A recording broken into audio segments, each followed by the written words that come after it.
एक गांव में हरिया नाम का एक गरीब किसान रहता था। उसके परिवार में उसकी पत्नी और एक छोटी बेटी थी जिसका नाम था सुमन। हरिया की अपनी कोई ज़मीन नहीं थी, इसलिए वह दूसरों की ज़मीन पर खेती करता और जो कुछ पैसे मिलते उससे अपने घर का गुजारा करता था। पिछले कुछ दिनों से हरिया को गांव में कहीं भी काम नहीं मिल रहा था, जिससे वह बहुत परेशान था। आज कुछ कमा के लाए हो या नहीं? घर में खाने के लिए और कुछ भी नहीं बचा है, बस थोड़ी सी दाल चावल बचे थे, उसकी मैंने खिचड़ी पका दी है। पिछले कई दिनों से गांव में कोई काम नहीं मिल पा रहा है। गांव के लोगों का कहना है कि अभी इस महीने उनके पास करवाने को कोई काम नहीं है। जब फसलों की कटाई शुरू होगी तब काम मिलेगा। और मैं तो ये सोचकर परेशान हूँ कि अगर इस महीने कोई काम नहीं मिला तो सबके खाने पीने का जुगाड़ मैं कैसे करूँगा। आप चिंता मत करो, भगवान हमारी मदद जरूर करेंगे। पापा, इस बार गाँव में जो मेला लगेगा उसमें आप मुझे गुड़िया दिलाओगे ना? अगली बार तो आपने कहा था कि मैं बहुत छोटी हूँ, अगले साल तक मैं बड़ी हो जाऊंगी। अब तो मैं बड़ी हो गई हूँ, अब तो मुझे गुड़िया दिलाओगे ना? हाँ बेटा, इस साल मैं तुम्हें जरूर गुड़िया दिलाऊंगा। अब चलिए खाना खा लीजिए, ठंडा हो रहा है। सरला, तुम भी आकर खाना खा लो। जी, आप खा लीजिए, मैं थोड़ी देर बाद खा लूंगी। हरिया और उसकी बेटी दोनों खाना खा लेते हैं। तभी उनके दरवाजे पर एक संत की दस्तक होती है। भिक्षान दे, भिक्षान दे। क्या कोई घर पर है? क्या मुझे कुछ खाने को मिलेगा? भगवान भला करेगा तुम्हारा। संत की आवाज सुनकर हरिया और उसकी पत्नी बाहर आते हैं। बेटा, क्या तुम्हारे पास कुछ खाने को है? मुझे बहुत भूख लगी है। बाबा, हमारे पास तो खुद के खाने के लिए भी खाने को कुछ नहीं है। हम आपको क्या खाने को दे सकते हैं? हमने थोड़ी सी खिचड़ी पकाई थी और वो भी मैंने खा ली है। अब हमारे पास खाने को कुछ भी नहीं बचा। हमें माफ करिएगा बाबा। रुकिए बाबा, अभी मेरे हिस्से का खाना बचा हुआ है, मैं भी लेकर आती हूँ। सरला अपने हिस्से का खाना लाकर बाबा को दे देती है और बाबा उस खाने को खा लेते हैं।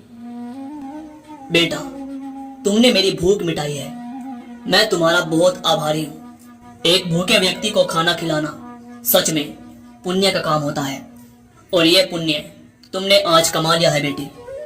मेरे पास तुम्हें देने के लिए कुछ भी नहीं है, पर मेरे पास ये अंगूठी है, इसे तुम रखो। बेटी, याद रखना, रात के समय इसे मत पहनना। रात के समय इसकी शक्ति बढ़ जाती है, जो तुम्हारी उंगली सहन नहीं कर पाएगी। संत के जाने के बाद हरिया अंगूठी को देखकर सरला से कहता है, इस अंगूठी में ऐसा क्या है जो बाबा ने इसे देने के लिए हमें चुना? शायद ये हमारे अच्छे कर्मों का फल होगा। आपने सुना तो होगा ना, हमारे अच्छे और बुरे कर्मों का फल हमें जरूर मिलता है। चलिए अब अंदर चलते हैं। पर सरला, अपने हिस्से का खाना तो तुमने बाबा को दे दिया, अब तुम क्या खाओगी? काश हमारे पास थोड़े से और चावल होते तो हम भर पेट खिचड़ी खा पाते। जैसे ही हरिया यह बात कहता है, अंगूठी में एक चमक सी उठती है और हरिया के सामने तुरंत एक चावल की प्लेट आ जाती है। सरला, यहाँ देखो, जैसे ही मैंने चावल का नाम लिया, यहाँ पर चावल प्रकट हो गए। इसका मतलब है ये अंगूठी सच में जादुई है। इससे जो चाहे हम खाने को मांग सकते हैं। ऐसे ही वह सभी उस दिन भरपेट भोजन करते हैं। अगले दिन सुबह। पापा, आज गाँव में बहुत बड़ा मेला लगने वाला है, मैंने अपने दोस्तों से सुना था। आज आप मुझे गुड़िया दिलाओगे ना? हाँ मेरी नन्ही गुड़िया, इस बार मैं तुम्हें जरूर एक प्यारी सी गुड़िया दिलाऊंगा। सरला, तुम मेरी प्यारी सी गुड़िया को जल्दी से तैयार कर दो और तुम भी तैयार हो जाओ। आज हम सब उस बड़े से मेले में जाएंगे जहाँ जाने के हम अक्सर सपने देखा करते थे। सभी तैयार हो जाते हैं। फिर हरिया अंगूठी से कुछ पैसे मांगता है और हाथ में वो पैसे आ जाते हैं और फिर वह सब मेले की ओर निकल पड़ते हैं। उस गांव में हर साल एक बहुत बड़ा मेला लगता था, जिसमें बहुत दूर के गांव के व्यापारी आते थे। उस मेले में तरह तरह की चीज मिलती थी। पापा, वो देखो गुड़िया की दुकान, मुझे गुड़िया दिला दो ना। भैया, जरा ये वाली गुड़िया दिखाना। ये लो मेरी प्यारी गुड़िया, ये तुम्हारे लिए।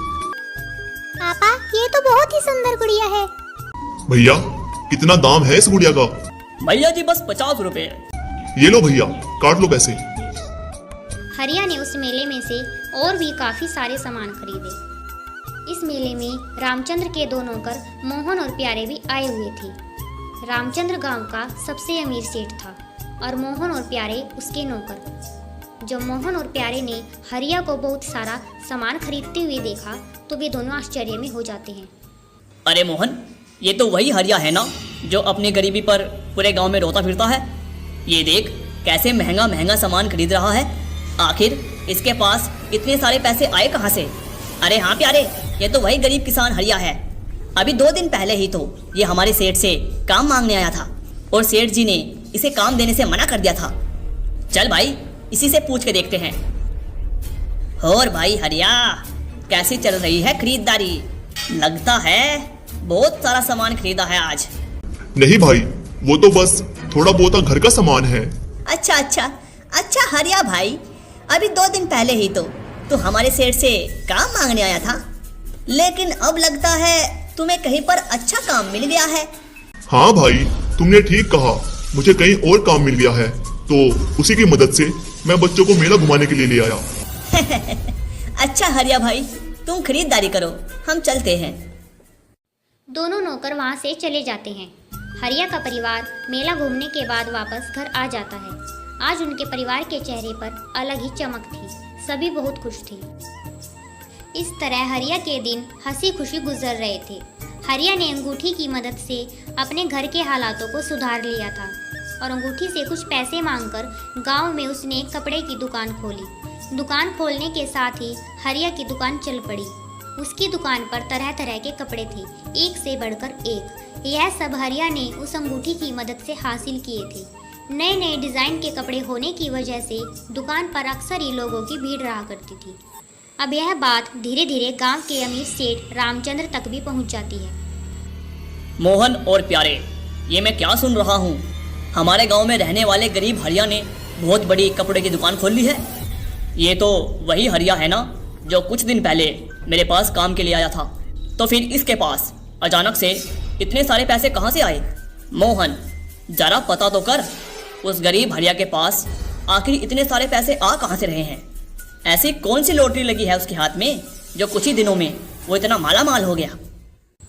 रामचंद्र के कहे अनुसार उसके दोनों नौकर अब हरिया पर नजर रखने लगते हैं। हरिया कब जाता है, कब घर आता है, इन सब पर उन दोनों आदमियों की नज़र थी। एक दिन जब हरिया रात के समय घर आता है तब वह दोनों आदमी चुपके से उसके घर के पास खड़े हो जाते हैं।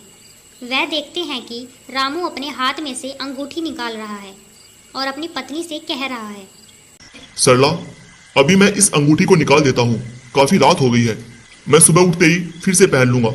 वैसे भी अब हमारे पास भगवान का दिया हुआ सब कुछ है। मुझे लगता है अब हमें इस अंगूठी को संभाल कर रख देना चाहिए, क्योंकि अब हमारा कारोबार भी बहुत अच्छा चल रहा है। अभी हमें इस अंगूठी की जरूरत नहीं है। मैं सोच रहा हूँ कि इस अंगूठी को हमें किसी जरूरतमंद को दे देना चाहिए जो मेरी ही तरह गरीब और ईमानदार हो। हाँ जी, आप बिल्कुल सही कह रहे हैं। यह अंगूठी हमें एक ऐसे इंसान को देनी चाहिए। रामचंद्र के दोनों नौकर यह सारी बात रामचंद्र को बताते हैं। हाँ सेठ जी, उनके पास एक अंगूठी है। वो उसी के बारे में बात कर रहे थे कि कैसे उस अंगूठी ने उनकी जिंदगी बदल दी। अच्छा तो ये बात है, लेकिन एक अंगूठी की वजह से ये सब कैसे हो सकता है? क्या वो कोई जादुई अंगूठी है? क्या उस अंगूठी ने हरिया को पैसे दिए? जाओ इसका पता लगाओ। ऐसा सोचकर रामचंद्र रात के समय चुपके से हरिया के घर पहुंच जाता है और रात के समय में वह अंगूठी का तेज बहुत ज्यादा था। वह अलग ही चमक रही थी। अरे वाह, इस अंगूठी की चमक तो देखो, कितनी जगमगा रही है। अच्छा तो ये है वो जादुई अंगूठी जिससे हरिया इतना अमीर हुआ है। अब मैं इस अंगूठी को अपने घर ले जाऊंगा और इस अंगूठी की मदद से गांव का सबसे अमीर व्यक्ति बन जाऊंगा। ये सोचकर रामचंद्र उस अंगूठी को वहां से लेकर घर आ जाता है और उस अंगूठी को हाथ में पहनकर उस अंगूठी से बहुत सारे सोने के सिक्के मांगता है। हे जादुई अंगूठी, मुझे बहुत सारे सोने के सिक्के दे दो, इतने सारे कि मैं रातों रात अमीर बन जाऊं। जैसे ही रामचंद्र ऐसा कहता है, उसकी उंगलियों पर लाल निशान पड़ जाते हैं और उसे काफ़ी जलन होने लगती है। रामचंद्र दर्द से कर्राते हुए उस अंगूठी को लेकर अस्पताल की ओर भागता है। रामचंद्र अस्पताल पहुंचता है और डॉक्टर को अपना हाथ दिखाता है। ये कैसे हुआ? आपको इतनी ज़्यादा चोट कैसे आई? तुम्हारा हाथ तो पूरी तरह से घायल है। लाओ, मैं अभी इसकी पट्टी कर देता हूँ। डॉक्टर रामचंद्र के हाथों की पट्टी कर देता है और उससे कहता है, देखो, मैंने तुम्हारे हाथों की पट्टी तो कर दी है, पर तुम्हारे हाथों के जख्म बहुत गहरे हैं। इसे ठीक होने में कम से कम 2 महीने का समय लगेगा और इसीलिए तुम्हें 2 महीने तक अपने हाथों का ध्यान रखना होगा। यह सुनकर रामचंद्र बहुत दुखी होता है। ये सब उस अंगूठी की वजह से हुआ है। ना तो मैं उस अंगूठी को चुराता और ना ही मेरा ये हाल होता। इतनी जलन हो रही है मेरे हाथ में, मैं क्या बताऊं। अगर मैं ज़्यादा पैसे का लालच ना करके उस अंगूठी को चुराया ना होता तो आज मेरे हाथों की ये हालत ना होती। रामचंद्र उस अंगूठी को हरिया को वापस करने जाता है। ये लो हरिया भाई अपनी अंगूठी। कुछ वक्त के लिए मेरे मन में इस अंगूठी के प्रति लालच आ गया था, पर इस अंगूठी ने मुझे अच्छा सबक सिखाया है। अब यह अपनी अंगूठी तुम अपने पास रखो, मुझे इसकी जरूरत नहीं। अब अंगूठी हरिया के पास वापस आ चुकी थी। सरला, अब वक्त आ चुका है कि यह अंगूठी किसी ऐसे व्यक्ति के हाथ में दी जाए जिसको इसकी बहुत जरूरत है। अब हमें जल्द ही एक ऐसे व्यक्ति की तलाश करनी होगी। जी हाँ, आप बिल्कुल सही कह रहे हैं। अब इस अंगूठी को किसी गरीब को देने का सही वक्त आ गया है।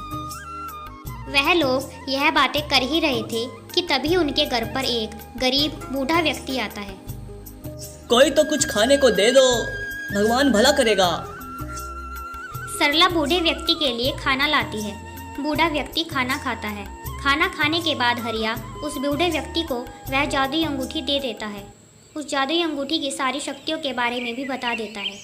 बूढ़ा आदमी बहुत खुश होकर वहाँ से चला जाता है।